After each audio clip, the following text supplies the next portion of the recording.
삶으로 예배드립시다. 네, 감사합니다. 예배 전에 그 차 운행하는 차가 이렇게 고장나서 고생하신 분들이 있는 걸 알고 시작하려니까 조금 마음이 걸렸는데 오셔서 참 감사합니다. 또 방송으로 예배드리시는 또 아까도 그렇게 기도했지만 우리 어르신들을 위해서 희생하는 마음으로 집에서 예배하는 우리 젊은 가정들도 또 함께 동일한 은혜 있기를 소원합니다. 지난주까지 아모스를 계속 보고 있는데요. 이런 말씀을 드렸습니다. 아모스의 전체적인 내용과 선지자가 어떤 마음을 가지고 있는지를 말씀드리면서 특징들을 말씀드렸는데 모든 성경은 다 동일하겠지만 성경은요 우리가 1장, 2장, 3장 그렇게 구성되어 있는 그 장수 구분이 후대의 편의를 위해서 매겨진 것입니다. 그러니까 처음에는 그냥 한 통으로 있는 그런 책이에요. 그래서 아모스처럼 이런 책들은 사실 한 번에 쭉 읽어야 전체가 어떻겠구나.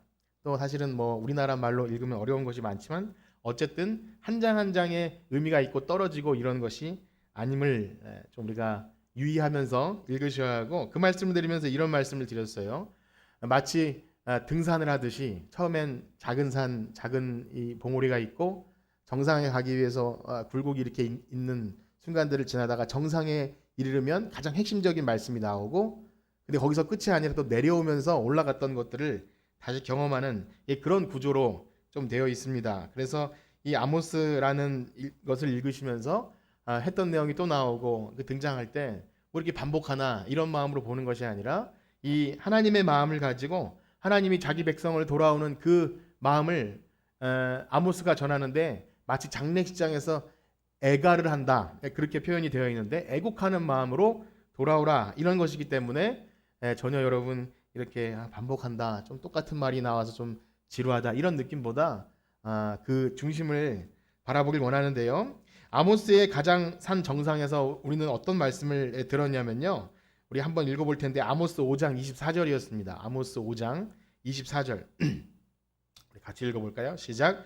오직 정의를 물같이 공의를 마르지 않은 강같이 그러게 할지어다. 아멘. 너무 익숙한 말씀이고 그래서 이 말씀을 굉장히 멋지게 들릴 수 있어요. 정말 이 정의롭게 공의롭게 뭔가 해낼 수 있는, 그런데요. 이런 멋져 보이는 말이 어떤 뭐 법조인이나 정치가 그래서 사회 정의를 구현한다는 뭐 직업의 특성상 그럴 수도 있겠죠. 자신이 법조인이거나 뭐 검사, 변호사, 재판장이라면 그럴 수 있겠지만 사실 전체적인 틀에서 본다면 하나님의 백성이 하나님께 예배하러 나갈 때 하나님을 섬기고 예물을 드리고 그럴 때 먼저 그 삶이 하나님 앞에서 요구되어지는 것이 있다는 것입니다. 그것이 빠져버리면 하나님은 그 예배를 받지 않으신다는 거예요. 그렇기 때문에 하나님께 돌아가기 위해서 우리가 읽으신 대로 살기 위해 하나님을 찾아라, 살기 위해 선을 구하라 하면서 하신 말씀이 나온 것이 바로 우리가 읽은 오직 정의를 물같이 공의를 마르지 않은 강같이 흐르게 할지어다.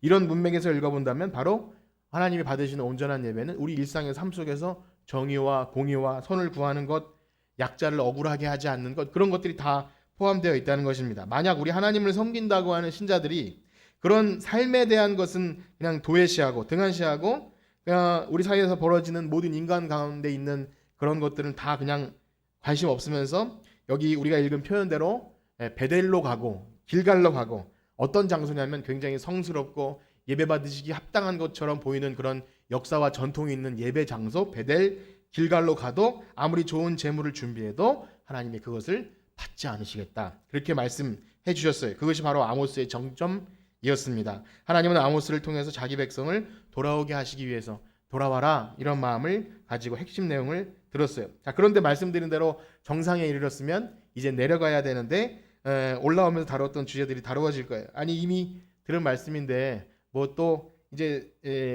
앙꽃처럼 찐빵의 앙꽃처럼 핵심을 딱 먹었으면 된 건 아닙니까? 그런데 말씀드린 대로 이것은 어떤 정보 전달이나 사실들을 기록하기 위한 책이 아니라고 말씀드렸어요. 그래서 내려오면서 또 한번 그것이 다루어질 텐데 이 말들이 그냥 뜬구름 잡는 말들이 아닌 거예요. 사실은 이스라엘 역사 속에서 실제로 그들이 포로로 잡혀가고 이런 일이 이루어졌기 때문에 그 후대에 이 사람들이 이 글을 아모스의 글을 읽는다면 뭐 했던 말 또 하네 이런 정도 수준이 아니라 정말 아주 뭐랄까요 그들의 인생에 와닿는 말씀, 그래서 반복되어도 더 듣고 싶은 그런 말씀이었을 것입니다. 그러니 우리도 이런 과정들을 생략하지 않고 그냥 찐빵에서 안고만 빼먹고 마는 것이 아니라, 그럼 먹었다고 할 수 없지 않습니까? 그 주위를 둘러싸고 있는 모든 빵을 다 먹어야 찐빵을 먹었다고 하는 것처럼 전체를 다 우리가 읽으시면서 그 의미들을 또 새로운 각도로 생각하는 우리가 되길 소원합니다. 그래서 바라기는요, 이 뜨거운 여름 잠들기 굉장히 어려우시지 않습니까? 이 뜨거운 여름 수련회도 가고 싶고 또 그런 마음 있는데, 말씀드렸지만 역시 수련회에 오셨다 생각하시고 우리 아모스서를 이렇게 자근자근 이렇게 듣고 또 씹어 먹고, 그래서 우리의 것이 우리 살과 피가 되게 하는 여러분들 되기를 축복합니다. 우리 아모스 6장 1절과 2절을 한번 같이 읽어보겠습니다. 아모스 6장 1절과 2절입니다.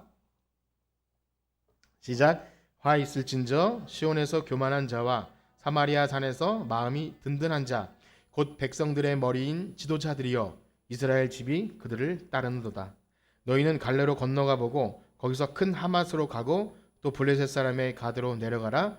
너희가 이 나라들보다 나으냐? 그 영토가 너희 영토보다 넓으냐?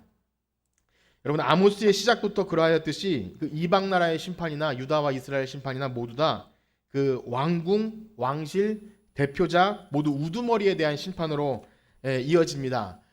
대표였기 때문에 그렇기도 하고, 대표자들 때문에, 우두머리 때문에 그 백성들의 삶이 그렇게 하나님을 멀리 떠날 수밖에 없었다는 것입니다. 그래서 우리가 읽으신 대로 이방 나라의 심판도 왕궁, 왕실에 불을 내리고 하나님이 그렇게 하신다는 내용이 있었고, 역시 유다와 이스라엘도 그렇게 하십니다. 그런데 특별한 것은 뭔가 심판의 기준이 다를 것 같았는데 동일한 것을 넘어서서 조금 더 기준이 높아요.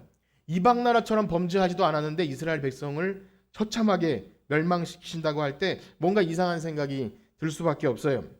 왜냐하면 우리는 하나님 선택받은 백성은 좀 다르게 취급받을 것 같은 생각이 있지 않습니까? 조금 하나님이 죄를 가려워 주시고 좀 혜택을 주셔서 못 본 척 해주실 것 같은 생각이 들지만, 하나님은 만홀히 여김을 받지 않는 하나님이시기 때문에 행한 대로 거두시는 분이세요. 특별히 이스라엘 백성을 얘기할 때 우리는 이 단어를 기억해야 됩니다. 이 언약 백성. 하나님이 그들을 특별히 불러내셔서 그저 그들이 뭔가 대단한 것이 있었기 때문이 아니라, 그 원래는 죽어 마땅한 죄인이지만 불러내셔서 이방 나라 가운데 제사장 나라로 세우신 거예요. 그러니까 하나님의 거룩한 덕을 선전하기 위해서 제사장처럼 그렇게 특별하게 세워주신 나라라는 것입니다. 그러니까 그 나라는 바로 오늘날 얘기하면 교회인 것이죠.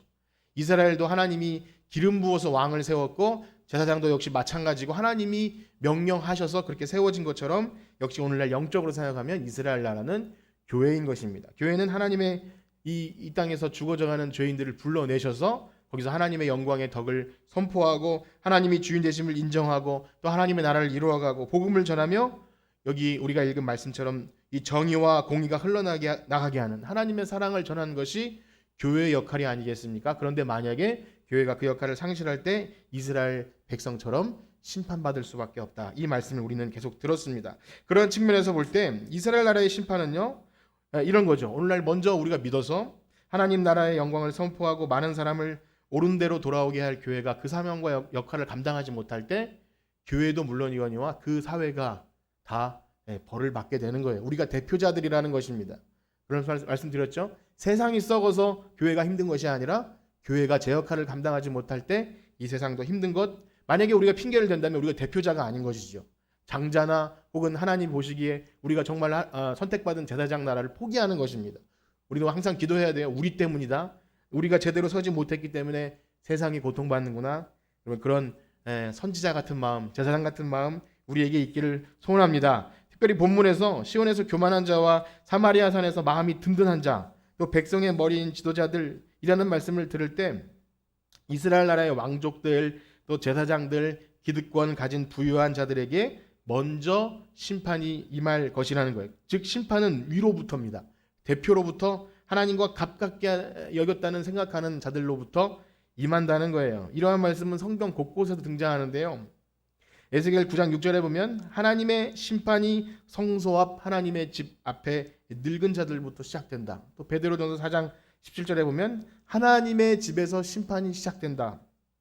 이 얼마나 무서운 말입니까? 그러니까 우리가 하나님과 가깝게 지내서 안전하다고 생각하는 자들, 우리는 괜찮을 거야. 우리는 하나님이 우리를 지켜주실 거야. 그런 믿음 좋지만 중요한 것은 하나님이 우리 세상 사람보다 더 높은 기준으로 보신다는 거예요. 그렇기 때문에 말씀을 전하는 저희 입장에서 얼마나 더 두렵고 떨리는 마음으로 이런 말씀을 전하지 않을 수 없습니다. 그렇습니다. 다시금 언급되고 있는 이 위로부터의 심판의 내용, 이 산에서 하산하면서 듣고 있는 이 위로부터의 심판의 내용은 정말 중요한 교훈이 있는데요. 우리가 하나님께 선택받고 구원받고 그래서 믿음의 확신을 가지고 살아가는 우리 신자들, 착각하기 쉬운 것이 우리가 살아가는 동안 세상 사람들과 비교해서 우리가 조금 더 몰래 죄를 져도 하나님은 우리를 금방 용서해 주시고 죄를 가려 주시고 못 본 척 해 주시고 그래서 우리는 그 위기를 벗어날 수 있어. 물론 때에 따라서 하나님이 그렇게 일하실 수도 있지만 그러나 하나님은 공의로우신 분이세요. 우리가 하나님을 그렇게 난감하게 해드려서는 안 됩니다. 믿는 자들이 하나님을 난감하게 해드려서는 안 돼요. 우리가 하나님께 기도하면 회개하면 될 것이라고 생각하고 막 산다면 하나님 얼마나 난처하시겠어요. 선택받은 백성인데 그렇습니다. 우리는 다른 기준으로 평가받지 않아요. 오히려 더 높은 기준으로 평가받습니다. 그리고요, 우리를 먼저 흔히 생각하듯이 사실은 제가 그렇게 생각해서 여러분도 그렇게 생각하는 것이라고 착각할 수 있지만 이런 겁니다. 만약 심판대 앞에 섰을 때 이런 좀 얄궂은 상상을 해봅니다. 하나님은 나를 힘들게 했던 사람들, 교회에서 나간 사람들, 신앙을 저버린 사람들 혹은 조금 가시노릇 하면서 힘들게 했던 사람들을 먼저 심판하실 거야 하는 그런 참 되도 않는 상상을 해보지만 그건 착각이라는 거예요. 먼저 하나님 앞에 내가 서는 겁니다. 하나님 앞에 나의 행위가 있는 그대로 드러나는 거예요. 여러분 그걸 믿으시길 축복합니다. 다른 사람은 신경 쓰지 마세요. 그 사람이 신앙을 버렸던 나를 힘들게 했던 그건 그 사람의 몫이고 우리가 하나님 앞에 그렇게 정직하게 서는 것 그렇습니다. 심판은 하나님의 집에서 먼저 믿은 자들 오늘 본문에 보면 시온에서 교만한 자 사마리아에서 마음이 든든한 자 백성의 머리로부터 시작된다는 것입니다. 이들이 먼저 하나님 앞에 심판대 앞에 서게 될 것이라는 것 정말 먼저 된 자는 나중되고 나중된 자는 먼저 된다는 그 진리가 우리를 두렵게 만들고 겸손하게 하나님 앞에 서야 할 줄 믿습니다. 자, 왜 그럴까요? 이스라엘 백성이 그 지도자들을 따랐어요. 지금 지도자들의 그런 얘기를 했는데 이 하나님이 기름 부어 세운 이 종들 그 권위에 복종해야 했고 그들이 하나님의 대리자였기 때문에 그들의 말에 순종하는 것이 곧 하나님 말씀에 순종하는 것이라고 믿었는데 알고 보니 소경을 인도하는 그런 꼴이 되었다는 것입니다. 그렇습니다. 제가 이 말씀 시간에 뭐 한국 교회가 어떻고 혹은 뭐 목사님들이 어떻고 하는 얘기는 얼굴에 침 뱉는 것밖에 되지 않아서 굉장히 부담스러운 내용이지만 그러나 하나님은 그 책임을 지도자들에게 물으실 것이라는 어미하신 말씀을 들을 때 우리는 그 사실을 빼놓고 말할 수가 없지요. 왜냐하면 성도는 순종한 죄밖에 없는 거예요. 제가 이 말씀을 안 드린다면 어디 가서 이 말씀을 듣겠습니까? 어디 가서 다른 곳에 가서 들으면 안 되는 거잖아요. 뭐 유튜브를 통해서 혹은 다른 목사님을 통해서 한국교회나 이런 것들을 듣게 될 때 좀 이렇게 더 난감한 것입니다. 차라리 우리 스스로 내적으로 얘기하는 것이 훨씬 더 나은 겁니다. 그렇습니다. 이스라엘 왕들은요, 지도자들은 백성의 마음을 얻기 위해서 자기들이 원하는 방식대로 나라를 이렇게 운영해 나가는데 특별히 제단을 마음대로 만들었고요. 거기다가 여기저기 자신의 말을 잘 듣는 제사장들을 세워놓고 그들을 통해서 절기도 많이 만들고요. 제사장들은 또 왕의 마음에 맞는 예언도 하고 제사도 지내주는 겁니다. 그러면 서로 공생하면서 그렇게 부강하게 잘 살았던 거예요. 그것이 왕으로서는 인간적인 마음으로는 이해가 됩니다. 이 분열된 왕국을 올바로 잘 세워가기 위해서 어떻게 해야 되나 고심했겠죠. 그래서 자꾸 이스라엘 백성이 이 분열된 남쪽으로 자꾸 눈을 돌리면서 거기에 예루살렘 성소가 있는데 하면서 하니까 나름대로 만들어 놓은 그런 것들인데 알고 보니까 사실은 하나님 말씀에는 맞지 않는 행위였던 것입니다. 하나님 말씀에 전혀 그렇지 않은데 나라 잘 살기 위해 하나님 이거 좋은 거 아닙니까? 예전에 그 사울왕이 전쟁에서 이기기 위해서 막 제사를 지냈던 것처럼 우리는 이거 마땅히 해야 될 일이니까 급하니까 빨리 합시다 이런 것이었죠. 근데 중요한 것은 말씀드린 대로 하나님 말씀에 맞지 않았던 것이에요. 그렇기 때문에 당연히 잘못된 길로 갈 수밖에 없었습니다. 근데 문제는 그러다가 송곳처럼 등장하는 사람들이 있었어요. 하나님이 선지자나 이런 하나님의 선견자를 보내서 이것은 하나님의 뜻이 아닙니다. 왕이시여 회개하십시오 라고 말하면 그때서라도 말을 듣고 돌아오면 다행인데 다윗은 그러지 않았습니까? 선지자 나단을 보내서 당신 그렇게 한 행동이 하나님 보시기에 합당하지 않습니다 할 때 회개하잖아요. 그런데 제대로 하나님 말씀을 모르는 왕들은요, 방해하는 것 같아요. 내가 나라를 운영하는데 도대체 왜 이렇게 귀찮게 하느냐 하면서 그 사람의 입을 다물게 했고 가두어 버렸어요. 자신의 열심히 하나님의 뜻을 따르지 못하게 했던 것입니다. 그러나 백성들은 그렇게 자연스럽게 길들여졌고 그것이 옳은 것이라고 생각하고 종교적 질서에 길들여졌습니다. 오늘날도 마찬가지라고 생각이 됩니다. 우리 이 뭐 한국 사회를 얘기하는 굉장히 장황한 얘기이지만 우리가 늘 알고 있듯이 우리나라는요, 유럽이나 미국과 비교해서 아주 짧은 기독교 역사 속에서 폭발적인 부흥과 그런 성장이 있었어요. 하나님께서 얼마나 우리나라를 복 주신지를 몰라요. 그 평양에 예루살렘이라는 말이 있을 정도로 대부흥이 일어났었고 우리나라가 얼마나 복받은 나라인지 모릅니다. 우리나라가 뭐 해방이나 또 전후에 재건될 때 이 기독교인들이 믿는 사람들이 나라를 위해서 헌신하고 봉사한 것이 그 역사 곳곳에 드러나는 것을 우리는 알 수 있고 또 믿음의 선배들의 기도와 눈물이 얼마나 값진 것임을 우리는 부인할 수 없어요. 우리나라처럼 새벽 기도하는 나라 없다고 합니다. 여러분 얼마나 귀한 것인지 몰라요. 그런데 우리가 다 잘 아는 것처럼 이 한국 사회가 빠른 시간 안에 성장할 때 문제가 많이 발생하지 않았습니까? 다행히도 우리나라가 여러분 우리나라 선진국 된 거 아시나요? 선진국? 뉴스만 보시면 아세요. 우리나라 선진국입니다. 그런데 그전에는 그 빠르게 성장할 때 왜 개발도상국이라는 말을 쓰지 않습니까? 그런데 노동의 문제, 뭐 인권의 문제, 부를 분배하는 문제, 혹은 뭐 복지 문제, 양극화, 뭐 듣기만 해도 머리 지진 날 것 같은 그런 문제들이 또 우리나라는 특별히 지역 감정이 있지 않습니까? 이런 문제들이 얼버무려져서 사실은 나라가 발전하기 어려운 일이 있었는데 중요한 건 한국 교회도 사실은 그 맥락에서 그 영향을 받지 않을 수 없었다는 거죠. 그러다 보니 경쟁적으로 성장하면서 폭발적으로 성장하면서 큰 건물을 많이 지어내고 그러면 큰 교회는 많은 사람들이 또 몰려가죠. 그게 복받은 상징이 됐어요. 목회에 성공한 상징이 됐고 물적으로 양적으로 굉장한 성장이 있는 것 하나님이 주신 복임을 우리는 부인할 수 없어요. 그런데 문제는 세속화된다는 거죠. 물질이 많아지고 사람들이 많아지면 권력이 생기고 또 이 지도자들 뭐 목사님 장로님들이 큰 교회에 있으면 얼마나 그 권력이 또 대단한지 모릅니다. 교회에 돈 문제도 많이 생기고 또 목사님들이 좀 이런 말은 그렇지만 좀 제왕적인 권세를 누리다 보니까 어떤 범죄 사건이 있어도 그것이 그냥 이렇게 더 떳떳해지고 묻혀지는 일들 뭐 그런 일들이 많이 생겨납니다.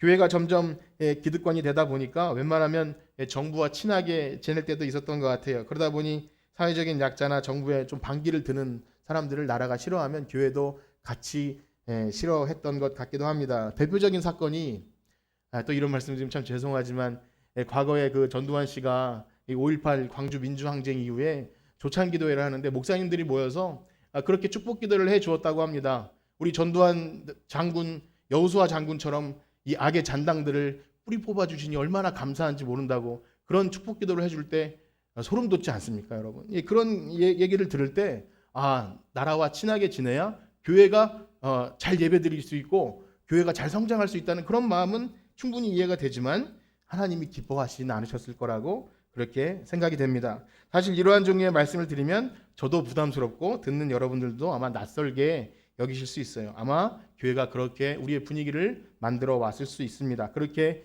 길들여진 거일 수도 있습니다. 왜 그렇습니까? 우린 예배 드리러 왔죠. 예배 드리러 왔는데 그런 말씀 안 하셨으면 좋겠습니다가 많은 성도들이 요구하는 걸 수도 있고 목사님들이 원하는 바일 수도 있습니다. 그러나 여러분 우리가 예배를 드릴 때 우리가 아모스 말씀에 비춰보면 세상은 어떻든지 뭐 고통받는 자, 억압받는 자, 억울하게 죽임을 당한 자 혹은 사회적 약자들이 있던 어떤 우리가 열심히 예배드리면 하나님이 복 주시고 또 그런 것도 해결해 주시고 또 우리가 충성 봉사하면 가정도 또 여러 가지 문제도 하나님이 해결해 주실 거야. 이런 순수한 믿음 좋지만 오늘 아모스를 비롯한 많은 선지자들은 예배에 대해 어떻게 얘기합니까? 하나님은 그런 예배를 받지 않으신다고 합니다. 너무나 무서운 말씀이죠. 오직 너희는 공의를 물같이 정의를 하수같이 흐르게 해야 된다. 참 어려운 말 같지만 우리 일상의 삶 속에서 하나님이 우리 이웃에 대해서 또는 나라에 대해서 또는 우리가 걱정하고 기도하는 것들이 우리 신앙과 분리된다면 하나님은 그 예배를 받지 않으신다는 것. 우리는 이 처참한 말씀을 기억해야 됩니다. 우리가 처한 현실 속에서 그러한 삶으로 드려지는 예배보다는 어찌 보면 이 종교적 정성을 다하는 것, 열심히 봉사하고 헌신하고 너무나 귀한 것이지만 그렇게 할 때 하나님이 감동하시고 우리에게 복을 열어주시는 그런 것에 너무나 초점이 맞추어지면 그냥 그것만 전부이죠. 그러나 신자의 삶이 세상과 분리될수록 세상은 교회를 멸시할 수밖에 없습니다. 저도 1등 신자가 아니었겠습니까? 어릴 때부터 저는 1등 신자예요. 자부하는 1등 신자입니다. 뭐 누가 뭐라 그래도 저는 1등 신자예요. 그런데 안타깝게 여기는 것은 뭐냐면 그렇게 흔하디흔한 이 고등학교 때 주말이면 토요일이 되면 친구들은 양로원으로 고아원으로 봉사를 막 갔어요. 근데 저는 난 학생 모임을 가야 돼 하면서 절대 한 번도 간 적이 없어요. 전 신앙이 너무 좋았거든요. 근데 생각해 보면 좀 한 번씩 갔어야 됐다는 생각이 들어요. 이제 생각해 보면 그런 것도 한 번 안 해보고 나는 학생 모임, 난 학생 회장이야. 물론 그 모임을 지키는 건 너무나 중요하지만 그런 것들에 대한 생각은 그건 세상 사람들이 봉사활동하는 거야. 대학 때도 뭐 동아리나 아니면 그런 일들에 대해서 부정적으로만 생각을 했어요. 교회 중심 너무 좋은 것이지만 사람들이 걱정하는 것, 세상에서 사람들이 두려워하고 또 염려하는 것, 사회 문제 이런 것들에 대해서는 그러면은 그 사람들이 하는 생각이야. 그러나 그렇게 길들여진 이후에 다시금 생각을 바꾸기는 너무나 어려운 것 같습니다. 그렇습니다. 제가 이런 말씀을 드릴 때 약간 낯설 수도 있지만 우리는 조금씩 바꿔나가야 됩니다. 만약에 잘못된 것이 있다면 바꿔나가지 못하면 그것은 고착된 거예요. 그저 우리 신앙에 내가 소견에 옳은 대로 내 종교 생활을 하면 하나님이 기뻐하실 거라고 생각하지만 성경 말씀은 그렇지 않다는 거예요. 성경의 많은 말씀 속에서 오늘 성경 그 성시교독 시간에도 하나님이 기뻐하는 금식을 얘기할 때 너희들 옆에 있는 사람에게 긍휼의 마음을 가져라. 그것이 내가 기뻐하는 금식이다. 우리는 그 말씀을 읽으면서 그렇구나라고 생각하지만 우리 삶 속에 그런 것이 잘 이루어지지 않음을 뼈저리게 경험합니다. 그렇습니다. 우리는 조금씩 바꿔나가야 됩니다. 우리가 삶으로 드리는 예배가 무엇인지 자꾸만 생각해야 됩니다. 무엇보다 말씀을 가르치는 목사님이 중요하겠죠. 오늘 이 백성의 모든 심판의 원인 그것이 백성의 지도자 우두머리라는 점에서 오늘 너무나 중요한 것입니다. 그래서 저는 오늘도 두렵고 떨리는 마음으로 여러분들에게 말씀을 전하고 있습니다. 웃는 것 같지만 웃는 게 웃는 것이 아니죠. 잘 보면 그렇지 않습니다. 그리고 여러분들 잘 들어주셔서 너무나 감사합니다. 다른 곳에서 이 말씀을 듣고 충격 받으시는 것보다 차라리 여기 안에서 우리가 잘못된 것이 있구나 발견한 게 더 중요합니다. 유튜브나 혹은 세상에서 다른 유명한 목사님이 일어나면 우리 교회는 아닌가 이런 것보다 우리 내적으로 말씀을 보고 이렇게 연구하고 뭔가 하나님이 기뻐하시는 방향으로 나아갈 수 있는 것 우리 그 개혁교회 아닙니까?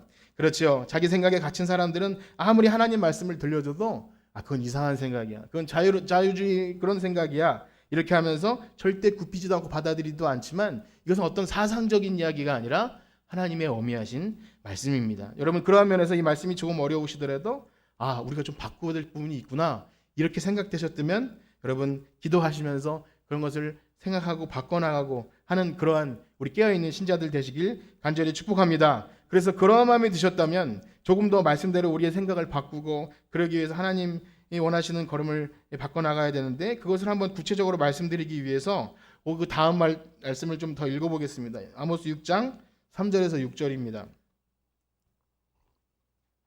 함께 읽겠습니다. 시작. 너희는 흉한 날이 멀다 하여 포악한 자리로 가까워지게 하고 상하상에 누우며 침상에서 기지개 켜며 양떼에서 어린 양과 우리에서 송아지를 잡아먹고 비파소리에 맞추어 노래를 지절거리며 다윗처럼 자기를 위하여 악기를 제조하며 대접으로 포도주를 마시며 귀한 기름을 몸에 바르면서 요셉의 환난에 대하여는 근심하지 아니하는 자로다. 이 표현은요, 이 지도자들이면서 부한자들에 대한 그 향락의 모습을 한편의 그림처럼 보여줍니다. 흉한 날이 멀다라는 것은 오늘날 우리가 왜 심판 때를 예수님 다시 오실 때를 생각지 않으면 나태하고 방탕하지 않습니까? 그것처럼 이들도 그런 심판 때는 오지 않아 하면서 그런 날은 오지 않으니까 우리 즐겁게 지내자 하면서 상하상에 눕고 상하라는 것은 얼마나 그 귀하고 값진 코끼리 상하 아니겠습니까? 부의 상징이겠죠? 침상에서 기지개를 펴며 어린 양과 송아지 고기 비파 소리에 맞추어 노래를 지절거리고 여기 보면 그 유명한 다윗처럼 다윗을 흉내냈던 것 같아요. 다윗처럼 악기를 만들어서 하고 대접으로 포도주를 마시고 귀한 기름을 몸에 바릅니다. 지난주에 말씀드렸지만 이 풍자화처럼 아모스는 한 폭의 그림처럼 이들의 향락의 문화를 이렇게 그려냅니다. 자, 그러면 이렇게 물을 수 있어요. 부하게 사는 것이 죄인가요?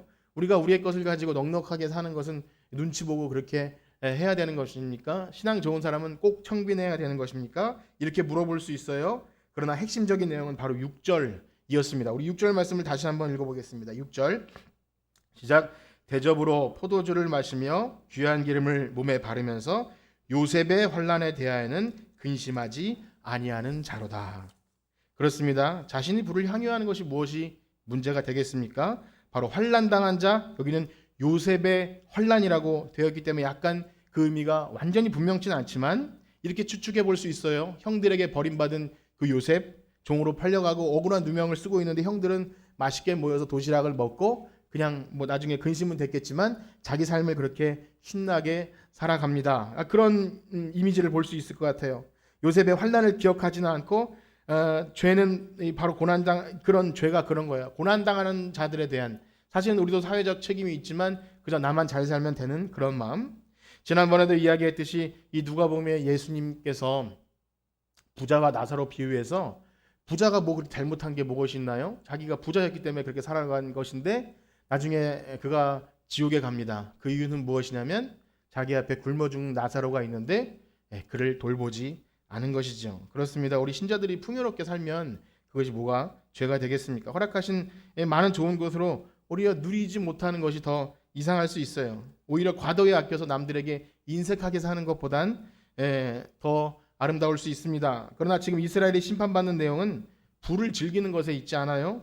약자를 돌보지 않은 데 있습니다. 그들이 검소하게 아껴서 살았다 한들 만약에 연약한 자를 여전히 돌보지 않았다면 그것으로 칭찬받는 게 아니라는 것입니다. 무엇이죠? 신자들이 바꿔야 될 것은 온전한 예배를 위해서 절기를 지키고 정성을 들이고 헌금을 준비하고 이날을 성수하기 위해서 하는 그런 것들 너무 중요하지만 더 중요한 것은 우리 일상의 삶에서 드려지는 예배, 우리가 돌봐야 될 사람들, 약자들, 내가 사회적으로 어떤 책임을 가지고 이 땅에서 살아가는 것, 어린 친구들에게 너 나 커서 뭐 될래 물어볼 때 부자가 되고 싶어요. 뭐 순수한 마음으로 그런 얘기를 할지 모르지만 내가 커서 내가 돈을 벌고 한 것으로 어떻게 남을 섬길 수 있는지를 가르치는 건 너무나 중요하고 어려운 문제 아니겠습니까? 그런데 그것이 너무나 어렵죠. 그러한 측면에서 요셉의 환난에 무관심했던 그들의 모습의 반대는 바로 환난당한 자들에 대한 관심이죠. 그들의 고통을 함께 느끼고 그것이 하나님 아버지의 마음이 될 것입니다. 그 고통을 함께 느낀다는 단어가 컴패션인데요. 어려운 단어예요. 함께 패션이 그 고통이거든요. 제가 이 말씀을 드리는 이유는 그 컴패션이라는 이름을 가진 단체가 있습니다. 전 세계 25개국 어린이들을 돕는 그런 단체가 이름이 컴패션이에요.